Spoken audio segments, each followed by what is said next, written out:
At the time of takeover, the actual number of communists in any country is usually less than 3%, and in many cases, such as the Soviet Union itself, it has been less than 1% of the total population. The place to begin this inquiry, therefore, is to examine the strategy by which a tiny minority can capture control of an existing government. The success of this strategy has been largely the result of two factors working together. One is the mobilization of mass action among the non-communist population, demonstrations, general strikes, or insurrection. The other is the paralysis of the target government, the inability to fight back effectively, indecision, delays, blunders.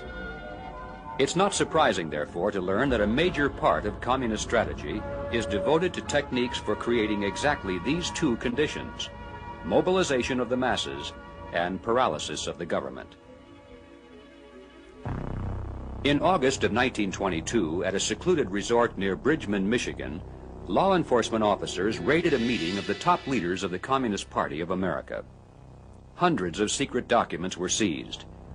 One of the most revealing of these was a directive from Moscow, signed by members of the Executive Committee of the Communist International. In this document, it was firmly established that the Communist Party of America was not independent, but merely a branch of the international organization under firm control of the Soviets. The directive said, "The ruling of the Communist International must be accepted as obligating every member of the Communist Party of America, minority or majority." Another important document was written by the American communists themselves.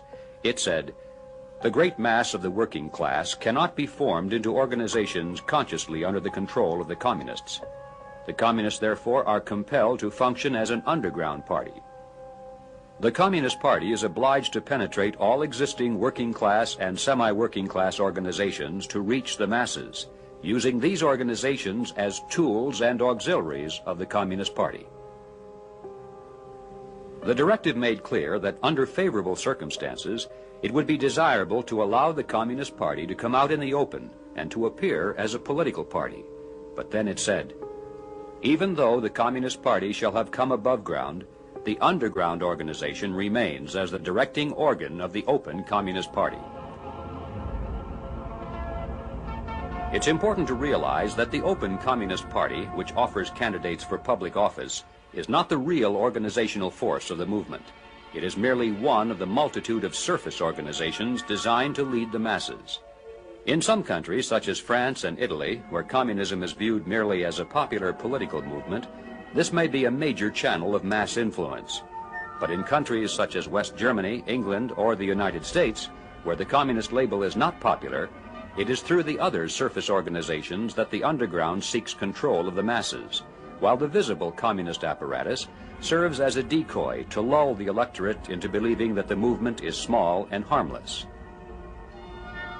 Manipulation of the public is an important part of communist strategy, but the second and equally important objective is paralysis of the target government. For this to be accomplished, it is necessary for the underground to infiltrate into the government itself.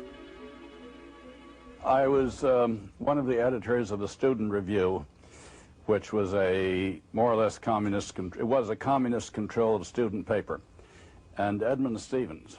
Nathaniel Weil joined the Communist Party at Harvard in 1932 after becoming convinced that capitalism was doomed and that the only other alternatives were communism or fascism. Shortly afterward, he obtained employment under the Roosevelt administration in the Department of Agriculture. After I had been at the job for about a year, when I was 23, I received a telephone call from a voice which simply identified itself as Hal from New York. And Hal asked me to meet him at a restaurant in a part of town which government officials did not frequent. I inferred, of course, that Hal represented the Communist Party. And he told me that his name was Hal Ware. He said the decision has been taken to organize a special secret cell of communists who will be totally separated from the party and will include only those people who are believed to have a big future in the government of the United States. This unit will be under the direct control of the Communist International, and you will have nothing to do with the Communist Party or any member of it. We were under no circumstances to engage in communistic talk. We were not to indoctrinate anybody, and we were not to try to recruit anybody. A lie on that is not considered a lie. Tell us some of your activities when you were a card-carrying member. Well, I think they're the usual activities for a communist member, participating in picket lines. In November of 1945, Elizabeth Bentley revealed to the FBI that for 11 years she had served as an espionage courier between an agent from the Soviet Union and members of the American Underground Organization, most of whom held key positions within the United States government.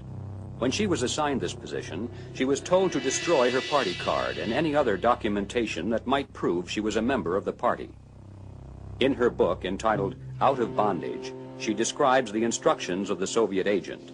He said, "You are now no longer an ordinary communist, but a member of the underground. You must cut yourself off completely from all your old communist friends. You cannot even be known as a liberal and move in progressive circles. Instead, you must pose as an ultra-conservative with a slight leaning toward fascism.